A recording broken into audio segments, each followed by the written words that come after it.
बेटे बेटियों और दोस्तों, मैंने आपको ईश्वरीय और रक्त के रिश्ते में याद किया। सर इधर से मुझे डायरेक्ट वो रिकॉर्डिंग करना है। भाई बहन, ईश्वर तय करता है कौन होंगे धरती पर, और मैं और आप उसको निभाते हैं। कौन बेटे बेटियां होंगे और कौन माँ बाप होंगे, यह भी ईश्वर तय करता है। मैं और आप यहाँ उसको अपनाते हैं। ईश्वर ने मानव को एक स्वतंत्रता दी, अच्छा दोस्त बन, अच्छा दोस्त बना। आज ये तीनों रिश्ते अगर किसी घर में, परिवार में, जाति में, समाज में, देश में और दुनिया में निभाए जाएं, तो मुझे लगता है कि महाभारत खत्म हो जाएगा। किसी घर में फिर महाभारत नहीं होगा, घर घर में रामायण ही होगी।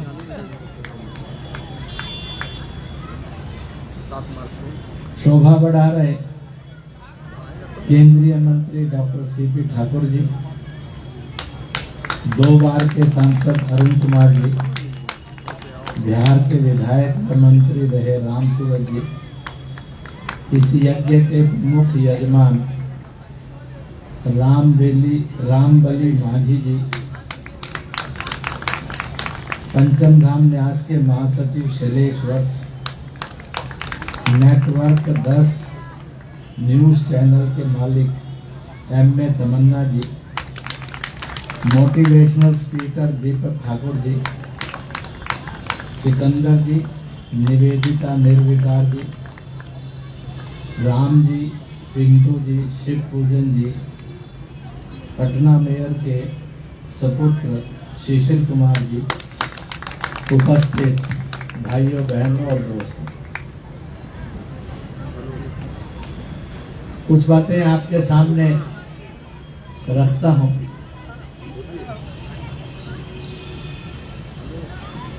कल महाशिवरात्रि है। शिव ब्रह्मांड, सृष्टि और जगत के वो अनुभूति है, जब कुछ नहीं था तब भी वो थे। आज जो कुछ भी है तब भी वो है। जो आज सब कुछ है, जब ये नहीं रहेगा तब भी वो रहेगी। और इस रचना में उन्होंने अपने लिए निर्धारित किया था, युगों से जो कर रहे हैं। समय समय पर समाज में विकार, वासना, कलंक, अहंकार, मोह, ममता, ऐसे अनेक जहर उपजते रहेंगे। वनस्पति में भी जहर आएंगे, मानव में और पशु पक्षियों में भी जहर आएगा। करते करते भी आदमी के अंदर कई प्रकार के जहर आएंगे। इसलिए शिव ने यही कार्य अपने लिए चुना था। हे मनुष्य, तू विकार, वासना और सब प्रकार के जहरों से मुक्त रहे, तो वर्ष में एक बार तुझे अवसर पक्का देता हूं। जितनी जगत में जहर हैं मानव के अंदर सहित मिलाकर, वो सब महाशिवरात्रि को मुझे अर्पित कर दे, क्योंकि तू इतने जहर का बोझ नहीं उठा सकेगा। तेरे में यह क्षमता नहीं है उन जहरों को धारण कर ले। और इसलिए एकमात्र जो सबके जहरों को धारण कर ले और सबके विकारों और जहरों को, विषयों को मिटा दे, उसको कहते हैं महादेव। महादेव पर चढ़ने वाले जहर जो है, वो इसलिए नहीं है कि ये प्रसाद है, इसलिए है कि प्रकृति में जो जहरनुमा उपलब्ध है वो सब अर्पित कर दो, ताकि एक बार ओवरहालिंग ऑफ द वर्ल्ड, पशु पक्षी है, कीट पतंग है, जीव जंतु है, वनस्पतियां हैं, खनिज है और मानव जाति पूरी की पूरी वे अपने आप को विष मुक्त करके फ्रेश मनुष्य और मान सके, इसलिए महाशिवरात्रि का आयोजन है। मैं आप सबसे एक निवेदन करूंगा, आज रात से लेकर कल रात तक में अपने अपने मन में संकल्प करना कि कौन से जहर से मैं अपने आप को मुक्त करूंगा। शायद सब तो नहीं छोड़ पाएंगे, पर किसी ना किसी से तो मुक्त करना। मैं उन जहरों का वर्णन करते हुए आगे बढ़ूंगा। कुछ ऐसी अशिक्षाएं हैं, अविद्याएं हैं, असंस्कार है, जिनको आदमी बहुत मोहब्बत करता है, प्यार करता है। जैसे गुस्सा, क्रोध। अगर किसी से पूछा पूरे जगत के अंदर बताओ क्रोध का, गुस्से का रेजिडेंशियल एड्रेस क्या है, तो उसका रेजिडेंशियल एड्रेस है आदमी का दिमाग। वो वहां पर वास करता है, अन्यथा क्रोध का कोई रेजिडेंशियल एड्रेस दुनिया में किसी को मालूम नहीं। वैमनस्य है, ईर्ष्या है, द्वेष है, नफरत। इसका रेजिडेंशियल एड्रेस ढूंढने के लिए कहा कि इस वायरस का, कीटाणु का रेजिडेंशियल एड्रेस ढूंढिए, तो किसी को नहीं मालूम। पर इसका रेजिडेंशियल एड्रेस दिल है, जिसको हृदय कहते हैं। ये दिल में विराजता है, जो सब झगड़े का कारण है। ऐसी एक अविद्या और विष है जिसको कहते हैं गाली देना। ना लड़ाई होती है, गाली देकर देख लो, अपना हो जाए। इसका रेजिडेंशियल एड्रेस जगत में, सृष्टि में कहां पर है, तो ये आदमी की जीवा है, आदमी का मुख इसका रेजिडेंशियल एड्रेस। इसी प्रकार से वासनाएं, इसका रेजिडेंशियल एड्रेस कहां पर है, तो जगत में ढूंढिए, आप कोई नहीं मिलेगा। तो मनुष्य के अंदर, उसके अंदर जब मोह जागता है तो उसके हृदय पर और चेहरे पर वासना का विकार जन्म लेता है, इसलिए उसका रेजिडेंशियल एड्रेस। अब सारे विकारों के रेजिडेंशियल एड्रेस जगत में कहीं नहीं है, आदमी के अंदर है। अब मैं ये अपील करूं कि सारों से मुक्त कर लो, तो बड़ा कठिन काम हो जाएगा। आपको लगेगा भाई साहब ये क्या काम दे दिया, यही करते करते तो जिंदगी चली जाएगी, होगा ही नहीं। तो दोस्तों, भाई और बहनों, किसी एक विकार को, किसी एक विष को कल शिव को समर्पित करो। मैं अपने उदाहरण से कह सकता हूं, अनेक वर्ष पूर्व मैं एक विद्वानों की, संतों की, जो सहज सरल प्रकृति थे, निरअहंकारी थे, उनमें था। तो उन्होंने कहा, आदमी की सुंदरता, खूबसूरती के लिए, आदमी की तंदुरुस्ती के लिए, आदमी की प्रसन्नता के लिए थोड़ा गाली, गुस्सा और नफरत छोड़ दो, तो उसका सौंदर्य भी अद्भुत होगा,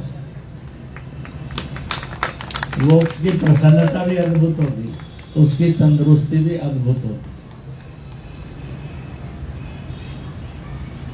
क्या होता होगा, तो जो मुझे अनुभव आया वो बता देता। मैंने पिछले 18-20 वर्षों में किसी सौंदर्य प्रसाधन का कभी कोई उपयोग ही नहीं किया, मैं साबुन का भी उपयोग नहीं किया। उन्होंने कहा था, खुश रहो और खुशी बांटने की आदत बना लो, कमाओ तो दान और सेवा करने की आदत बना लो, पढ़ो तो संस्कार के साथ पढ़ो, तो वंडरफुल ऑफ द मैन तुम बन जाओ। महाशिवरात्रि इसी पर्व का नाम है।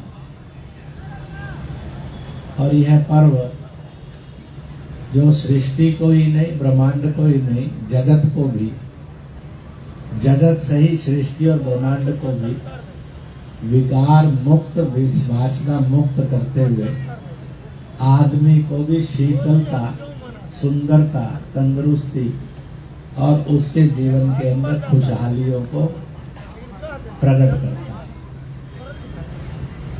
यह महामृत्युंजय यज्ञ, जिसको हम ये कहते हैं कि जो अमृत्यु, अकाल मृत्यु को टालता है, बस यही विष और विकार आप निकाल दीजिए, अकाल मृत्यु अपने आप टलती जाएगी।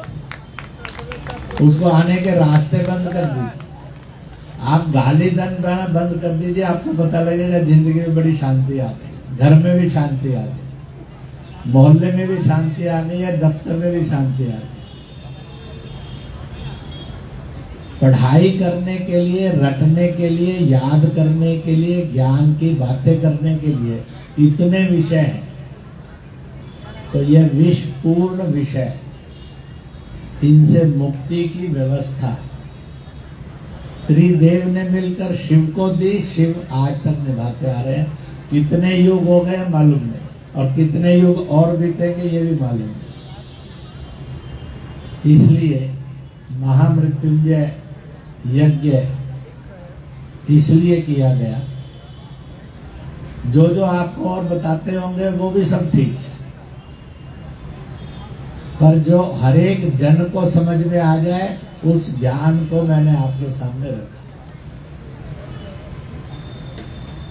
नहीं तो निभाकर और कर कर देख लो एक्सपेरिमेंट अपने ऊपर और घर के अंदर, कि घर के सब लोग मिलकर संकल्प करते हैं गाली भी देगा, गुस्सा करेगा नहीं, नफरत को जन्म नहीं देगा।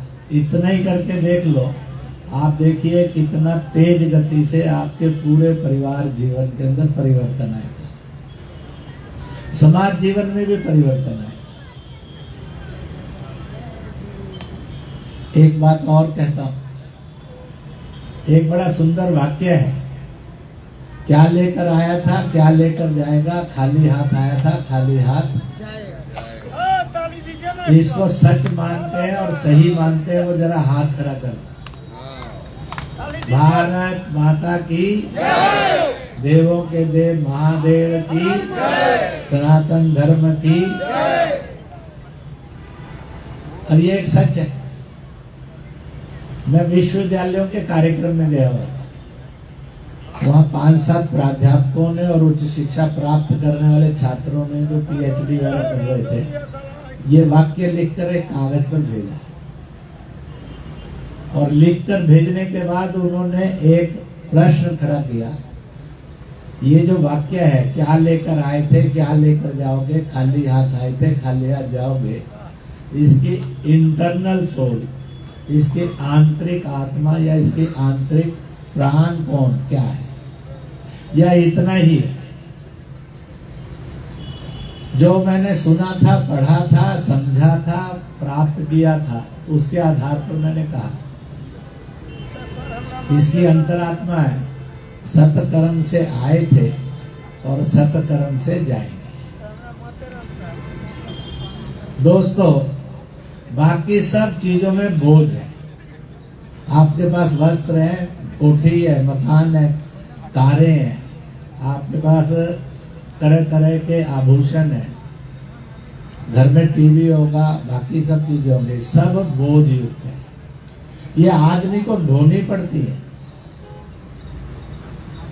पर सत्कर्म एक ऐसा है विच इज वेटलेस, इसका कोई वजन नहीं है। और दूसरी, इसकी ताकत इतनी दी है प्रभु ने कि ये इंसान को ढोता है। सत्कर्म इंसान को ढोता है, और जाते समय जिसके पास जितने ज्यादा सत्कर्म होंगे, तो चित्रगुप्त और यमराज जी भी उसका पहले से स्वर्ग में टिकट रिजर्व करके रखते हैं कि भाई सत्कर्म उसको ढोकर लेकर आ रहे हैं, वो किसी को ढो नहीं रहा है। और जिसको सतकर्म होकर आए उसको यमराज जी और चित्रगुप्त कुछ नहीं बिगाड़ सकते थे, उनको फैसला पक्का करना पड़ता है।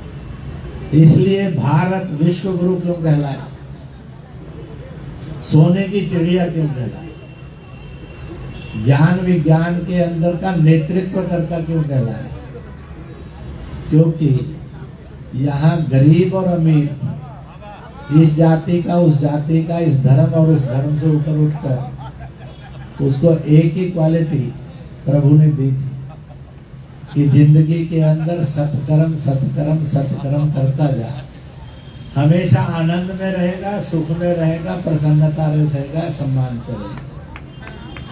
क्योंकि सत्कर्म ही तेरी प्रसन्नता है, सत्कर्म ही तेरी तंदुरुस्ती है, सत्कर्म ही तेरा सम्मान है। और इस सत्कर्म को लेकर एक बड़ा सुंदर वाक्य कहा गया, जो पद के लिए दौड़ता है, कहा गया है कि हर पद एक दिन आदमी को भूतपूर्व बना देता है। दुनिया के कितने प्रेसिडेंट प्राइम मिनिस्टर होंगे वो सब एक्स हो चुके हैं, जो आज हैं वो भी एक दिन एक्स हो जाएंगे। जितने भी जजेज होंगे वो सब एक्स हो चुके हैं, जो आज हैं वो भी एक दिन एक्स हो जाएंगे। परंतु कभी भी एक्स नहीं होने देता, जो आदमी को कभी भी एक्स नहीं होने देता उसको भक्ति कहते हैं। इसलिए भक्ति आदमी को अभूतपूर्व बनाती है, पद आदमी को भूतपूर्व बनाता है। अब पद भी चाहिए और भक्ति युक्त होगा तो आदमी बहुत खूबसूरत हो जाएगा, बहुत बढ़िया आदमी हो जाएगा। आप ये देखिए, वाल्मीकि होंगे कि बुद्ध होंगे कि महावीर स्वामी होंगे, रविदास होंगे, नानक होंगे, राम होंगे, कृष्ण होंगे, किसी के साथ डॉक्टरेट शब्द नहीं लगता। पर जो जो इन पर रिसर्च करते हैं वो सबके साथ डॉक्टरेट लगता है। इसलिए तुकाराम पर रिसर्च, तुकाराम आज तक डॉक्टर नहीं हुए, वो तुकाराम नहीं। वाल्मीकि आज तक डॉक्टर नहीं चला है, वो वाल्मीकि है। सूरदास आज तक डॉक्टर नहीं चला है, वो सूरदास है। शबरी आज तक डॉक्टर नहीं चलाई, शबरी है। पर इन पर रिसर्च करके मैं और आप हजारों लाखों लोग दुनिया में डॉक्टर हो गए। वो भक्ति से अभूतपूर्व हुए, इसलिए उनको डॉक्टरेट की जरूरत नहीं। इसलिए भारत दुनिया का अग्रणी नेतृत्व करने वाला क्यों कहलाया? दोस्तों, ये केवल बड़े लोगों के लिए नहीं थी, जनसाधारण के लिए थी। दिल्ली तो बहुत जनसाधारण, इसलिए मैं बैठे हुए अपने अरुण जी को कह रहा था, जब अयोध्या मंदिर के निर्माण की तिथि तय हुई तो 2 गाने सर्वप्रथम बने थे, और आज विश्व के अंदर 807 करोड़ में से 500 करोड़ से अधिक लोग उन गानों को गाने लग गए। दुनिया में किसी देश के हैं, धर्म के हैं, सभ्यता के हैं, भाषा बोली के, पर वही है, इंतजार कर रही है भिल्ली, आंगना में प्रभु आएंगे। दोनों ही भिल्ली पर आए। संगीत, सत्येंद्र संगीत में वो दोनों भजन गाए। दोनों की मुख्य नायिका भिल्ली है। उसने तो कोई रेडियो स्टेशन नहीं शुरू किया अपने लिए, कोई टेलीविजन नहीं शुरू किया, कोई पोस्टर भी जिंदगी में नहीं लगवाया, कहीं एडवर्टाइजमेंट का विज्ञापन भी नहीं किया। पर शबरी घर घर में है, इसलिए कहते थे भक्ति प्रदान जिंदगी ये आदमी की सबसे बड़ा सौंदर्य है और सबसे बड़ी संपत्ति है, जो मरणशील नहीं है, आमरण। इसलिए ये यज्ञ अनुष्ठान इसी बात का प्रतीक है कि हम ऐसा सोचने का साहस बनाएं और जिंदगी के अंदर की कुछ कमी को बाहर फेंक दें। यज्ञ का अर्थ ही होता है कुछ होम करना, एक है जगत के अंदर पर्यावरण की दृष्टि से उपस्थित चीजें उनका होम करना ताकि प्रदूषण जाए, पर्यावरण आए। और दूसरा होता है मनुष्य जो सम्मिलित हुए उन्होंने अपने विकार का होम करना ताकि मानवता भी चमचमाती रहे। हर आदमी को जिंदगी के अंदर सुख चाहिए, वो सुख मिल सके। हर आदमी को समृद्धि चाहिए, वो उसको समृद्धि मिल सके। एक बात और कहकर फिर समाप्ति की तरफ बढ़ता हूं, क्योंकि काफी लंबा समय हो गया और आपको रोज बैठने की प्रैक्टिस भी हो गई होगी कई बार। समझेंगे तो बड़ा आनंद आता है। भारत ये हिंदुस्तान, इसको समझने में भूल नहीं करनी चाहिए। कैसा है दुनिया के अंदर एक सिद्धांत है जो ईश्वर ने बनाया, ईश्वरीय सिद्धांत है। मनुष्य की पहचान उसकी जाति से, मजहब से, भाषा से, भूगोल से नहीं होगी, व्यवसाय से नहीं होगी, डिग्रियों से नहीं होगी, पुरस्कारों और अलंकारों से नहीं होगी। उसकी पहचान उसके देश से होगी। इसलिए इंग्लैंड का, अमेरिका का, फ्रांस का, इटली का, इनका आदमी ईसाई, कैथोलिक या प्रोटेस्टेंट नहीं कहलाता है।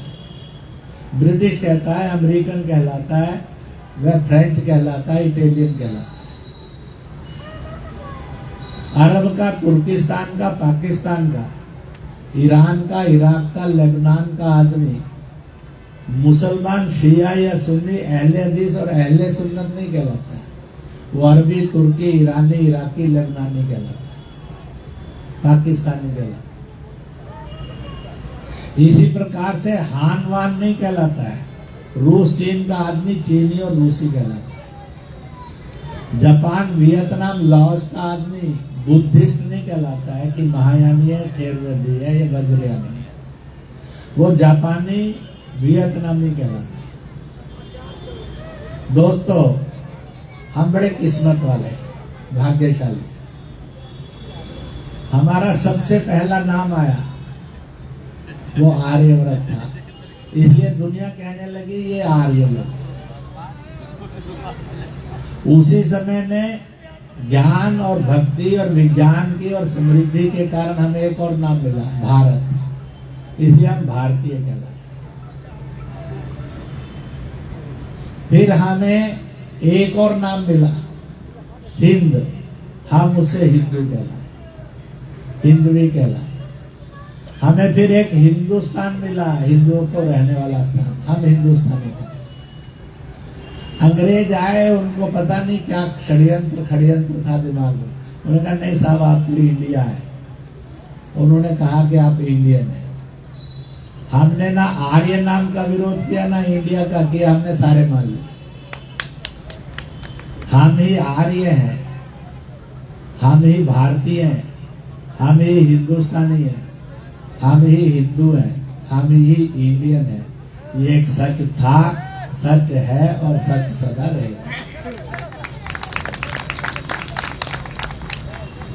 आप में से एक खूबसूरत सी बात पूछता हूं, ऐसे कौन है जिनको 2-4 घंटे 6 घंटे अंग्रेजी बोलने, लिखनी, पढ़नी पड़ जाती है?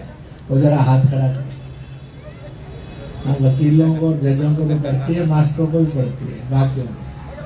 या कई बार कुछ नहीं है, कहते हैं कि हिंदुस्तान के आदमी की एक रिवाज है, जब गुस्से में आता है और झगड़ा करना तो अंग्रेजी ज्यादा बोलता है, नहीं तो अपनी मातृभाषा बोलता है।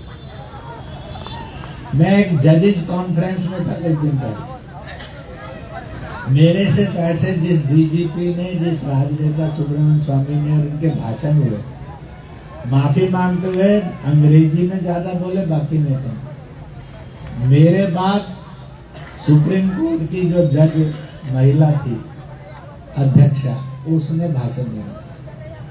मैंने वहां सबसे पूछा तो लगभग 1.5-2 घंटे से लेकर 4-5-6 घंटे तक लिखने पढ़ने में उनको अंग्रेजी का उपयोग करना पड़ा। आदत बन गई है तो थोड़ा ज्यादा करने लगता है।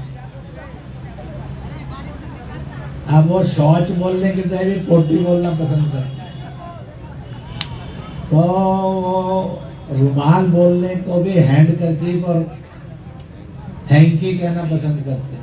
अब ये सब भी आनंददायक चीज है। परंतु मैं आपसे एक बात पूछता हूँ, यह एक ऐसा सरल सत्य है जिससे आदमी सच में कौन है इसकी पहचान का रामबाण मार्ग है। हम सबको सपने आते हैं। आज तक आप में से किसी को गलती से कभी भी जिंदगी भर में अंग्रेजी, लैटिन, फ्रेंच, हिब्रू में सपना आया हो तो हाथ खड़ा करो। तो आपको सपना किसमें आता है? इन विच लैंग्वेज यू रीड? हिंदुस्तानी में लेते हैं ना, तो मैथिली में लेता होगा, अवधी में लेता होगा, इसमें अपनी हिंदुस्तानी भाषाओं में तो लेते हैं। हर रात को ईश्वर आता है, मुझे और आपको कहकर जाता है, देख बेटा, देख बिटिया, समझदार बन, समझदार बन। मैंने तुझे हिंदुस्तान का हिंदुस्तानी बनाया, विदेशी नहीं बनाया। इंग्लैंड वाले को वो यही कहकर जाता है कि मुझे तुझे ब्रिटेन का ब्रिटिश बनाया।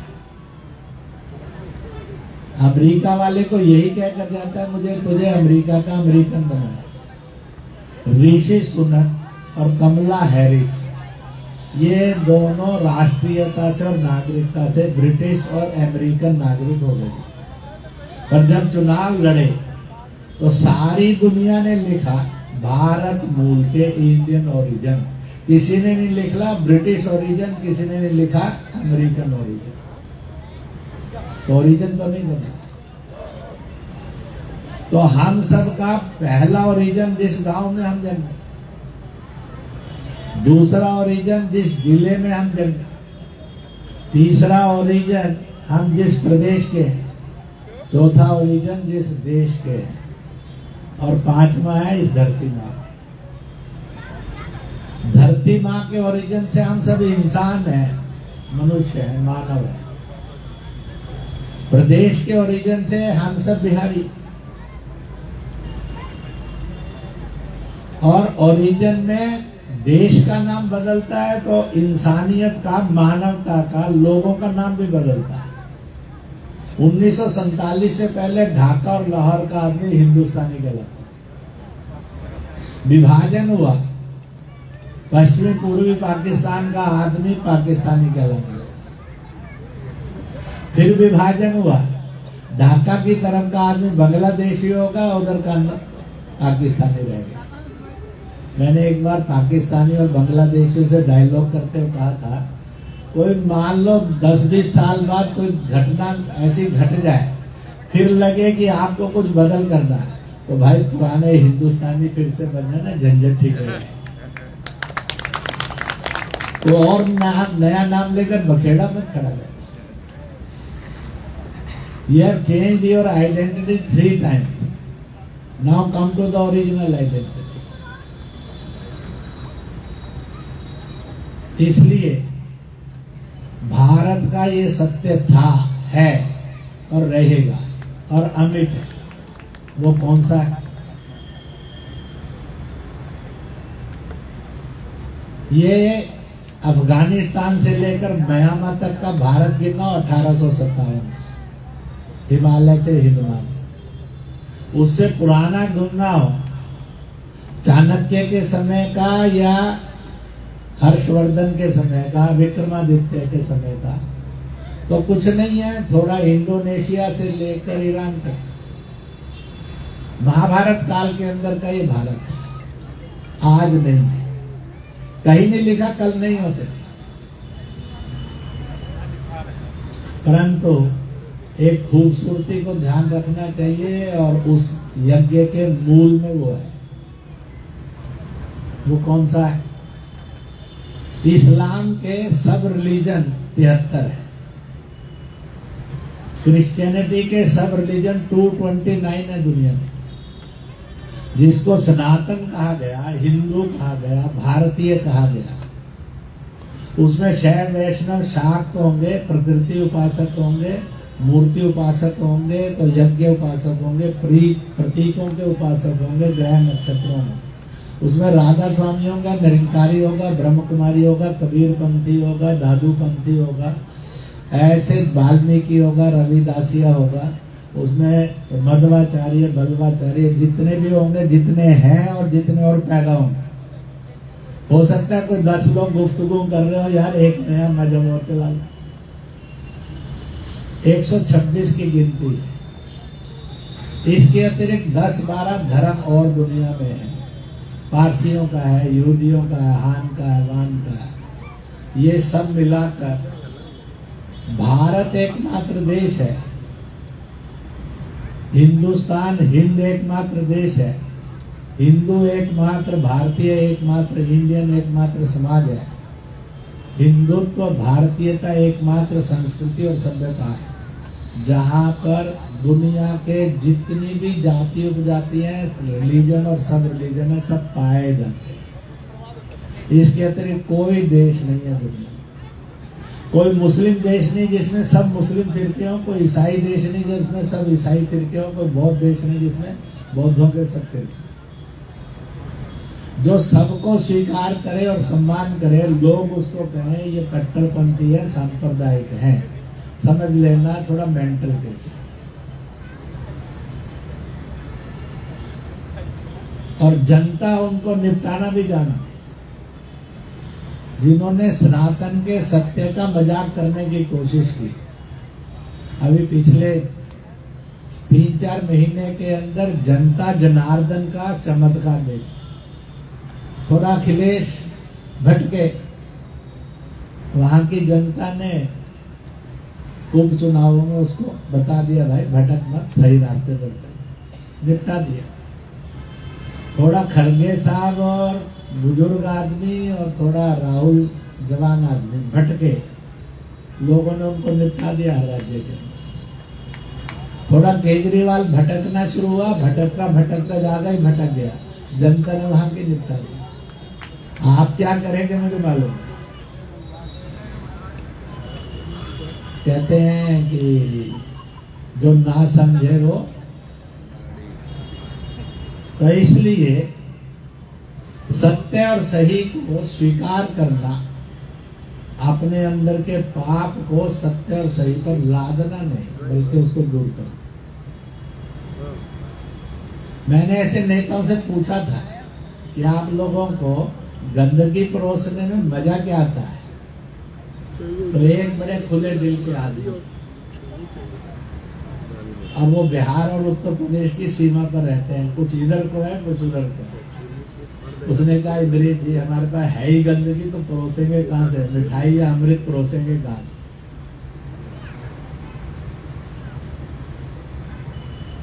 तो इसलिए इस भारत को समझ, हमने छुआछूत को अधर्म, पाप और अपराध है, इसलिए प्रभु ने लीला की। शबरी के यहाँ पहुंचे, दिल्ली के यहाँ, उसने फल लाए, चखे हुए, प्रभु ने खाए और शेषावतार लक्ष्मण को कहा फेंक दो, उसने भैया का ऑर्डर मानकर फेंक दिया। तुरंत सृष्टि के अंदर राम राज्य कैसा होगा इसका एक संवैधानिक चैप्टर उतर आया। राम भगवान हो गए, लक्ष्मण देवता की श्रेणी में अटक गए। राम मंत्र हो गए, श्री राम जय जय राम, लक्ष्मण जी का मंत्र नहीं हुआ। आज तक कोई नहीं कहता श्री लक्ष्मण जय जय लक्ष्मण।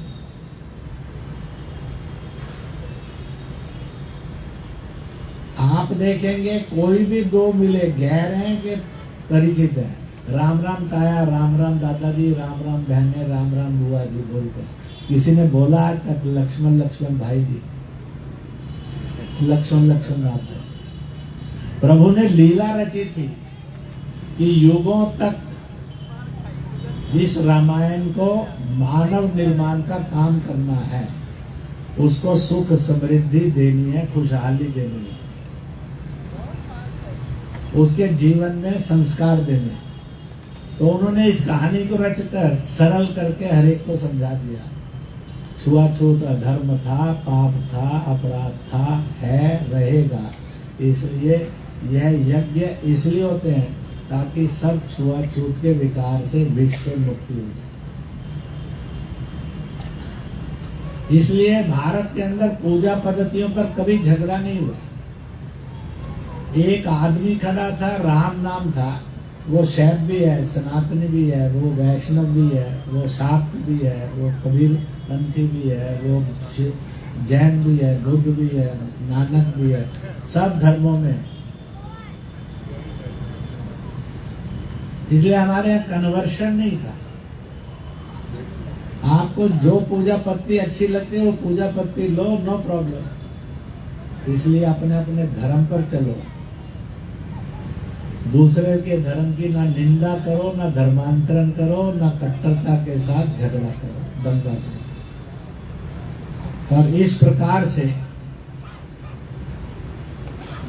ये था बिहार।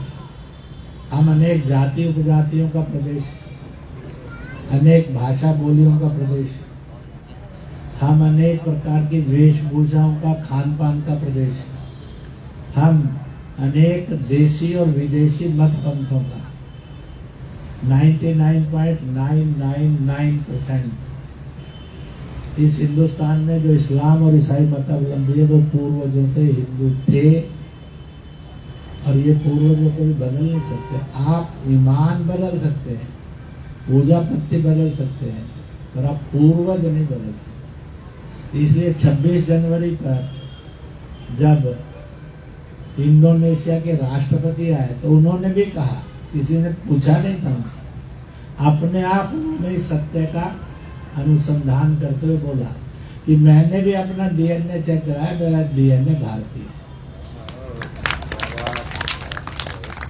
और मुझे लगता है 26 जनवरी 2025 की सबसे बड़ी प्रसिद्ध वाक्य यही बना, इट बिकम्स ए, ऐसी लाइन बन गई जो युगों याद की जाएगी।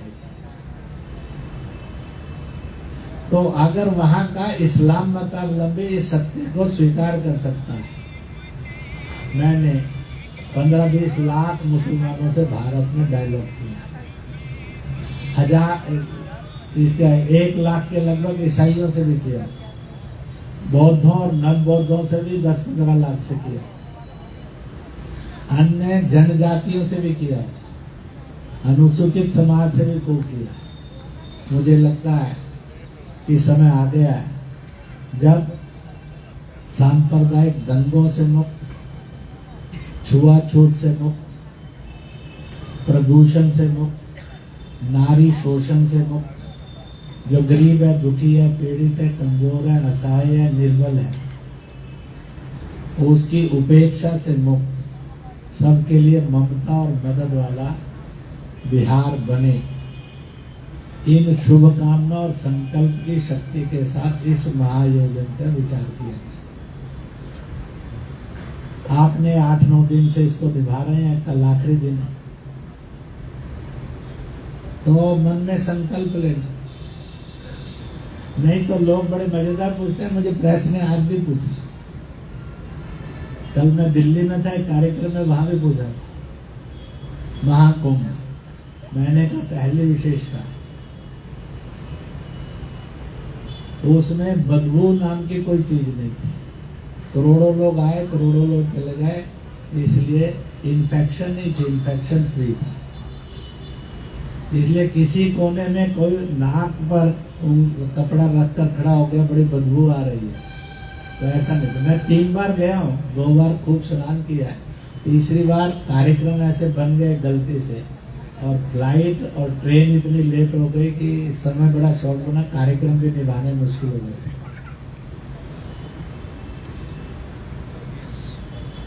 कहीं एलर्जी नहीं, हो सकता है कोई होकर खड़ा होकर कहे कि ये थोड़ी सी एलर्जी हुई है। तो एक बहन ने उसको कहा और माँ ने कहा, बेटा तू घर में था तो इससे ज्यादा एलर्जी में रहता था। किसी एक शैतान के वाक्य से भ्रमित नहीं होना चाहिए।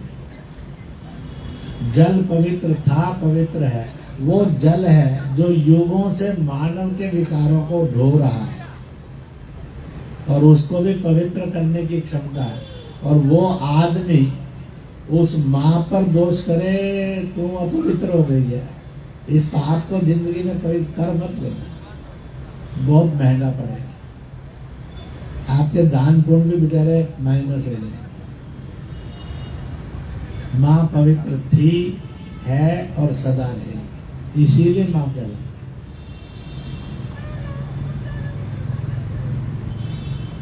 तो इसलिए ये बिल्कुल पक्का है, वहां आकर कहेंगे। मौनी अमावस्या पर तो मैं भी वहां था। हम जब निकल कर आए तो उसमें 60-70 लाख लोग उस संगम पॉइंट पर थे, 17 कलेक्टिंग पॉइंट। मेरे से वहां उन्होंने पूछा गिनते कैसे हैं। मैंने कहा जो सरल काम है वो काहे को पूछा, कोई और कठिन सवाल पूछ लेते।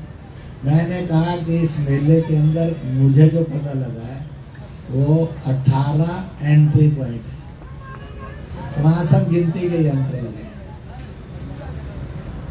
22 से अधिक इसके एग्जिट पॉइंट है, वहां सब गिनती के यंत्र लगे। जितने रेलवे स्टेशन, सड़क मार्ग के, रेल मार्ग के और हवा मार्ग के मार्ग हैं, उसका जो ओरिजिन एंट्री पॉइंट है 10 किलोमीटर, 12 किलोमीटर, 15 किलोमीटर, वहां सारे जगह, क्योंकि 3 ही रास्तों से आना। सड़क मार्ग से आएगा तो पैदल चल कर आएगा, स्कूटर पर आएगा, कार में आएगा, बस में आएगा, ट्रैक्टर, ट्रॉली, ट्रक में आएगा, जिसमें भी आएगा, वहां सब लगे। तो वहां गिनती करिए, आप उसका मीन निकाल लेते हैं तो वो पता लग जाता है। जो दुनिया का सबसे सरल सवाल है, आपने उसको ऐसे बनाया कि पता नहीं कितना भयानक सवाल है।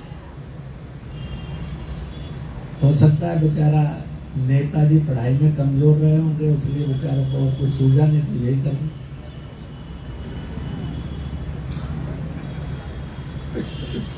तो इसलिए ये कोई असंभव चीजें नहीं है, ये पहले भी संभव थी, आज भी संभव है, कल भी संभव है। तो इस प्रकार का यह आयोजन। सनातन का अर्थ है जो भी सत्य है और सही है उन सब को जो समेट ले और स्वीकार कर ले। इसलिए दुनिया की सब सभ्यताएं इसमें आई। 1150 साल पहले सम्राट हर्षवर्धन भारत के राजा थे। उस समय तक बौद्ध जगत आता था, वहां कुछ कन्फ्लिक्ट आया, सनातन और बौद्धों का रुका। इसके बाद इस्लाम के हमले हुए तो और रुक गया। इस बार वो नव बौद्ध जो परम पूज्य डॉक्टर अंबेडकर जी से बने थे वो भी आए सैकड़ों में, महायान वाले भी बौद्ध आए। और इसलिए 1100-1150 वर्ष बाद बौद्ध मतावलंबी धूमधाम से बुद्धम शरणम गच्छामि कहते हुए महाकुंभ के अंदर सम्मिलित हुए।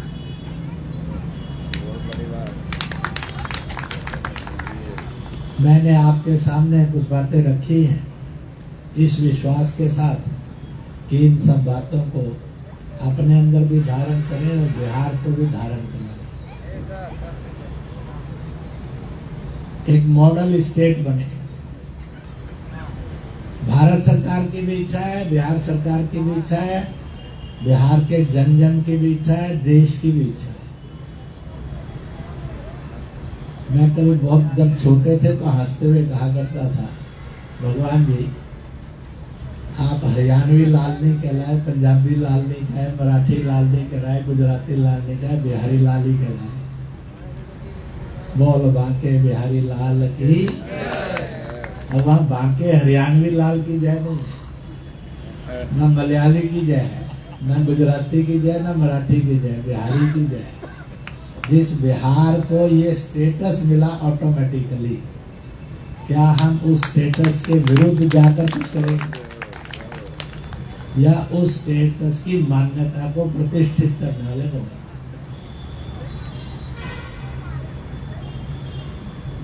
इसलिए राधा कृष्ण का प्रेम सृष्टि का वो अमर प्रेम है जो सारे विकारों से मुक्त करता है। और उस अमर प्रेम के गाथा को, ईश्वरीय गाथा को बांके बिहारी भी कहा जाता है।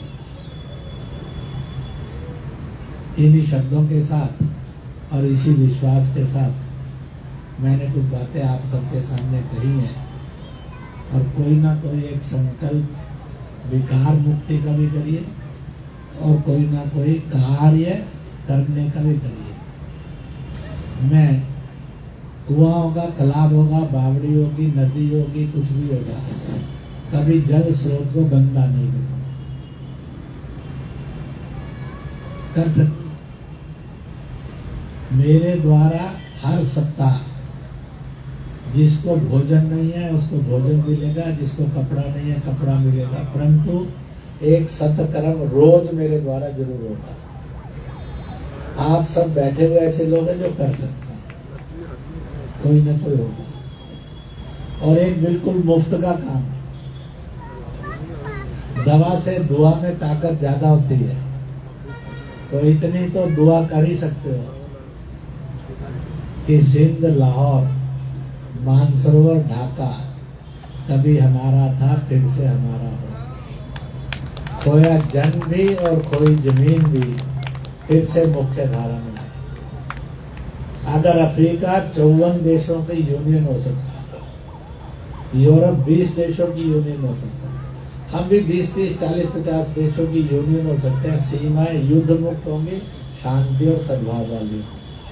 अंदर नक्सलवाद नहीं होगा, माओवाद नहीं होगा, अलगाववाद नहीं होगा, आतंकवाद नहीं होगा, भाईचारा और समृद्धि होगी, सुख होगा, शांति होगी। आप सबको इस यज्ञ का पुण्य मिले, आप खूब कमाएं और सत्कर्म भी कमाएं, इतनी ताकत बढ़े और एक बिहार को मॉडल स्टेट बनाने में हम अपना अपना फर्ज तय करें। कुल मिलाकर फर्ज इतना अच्छा हो जाएगा कि हम सोचेंगे कि वे कौन सा बिहार। इस प्रकार का एक भाव लेकर आप सब काम करें, यही प्रभु से प्रार्थना है। बोल भारत माता की जय। बोल, क्या बोलते हैं आप लोग? ओम पार्वती पते हर महादेव। काशी में तो मुझे याद रहता है, यहाँ पर गड़बड़। तो अब थोड़ी सी देर मुस्कुराएं।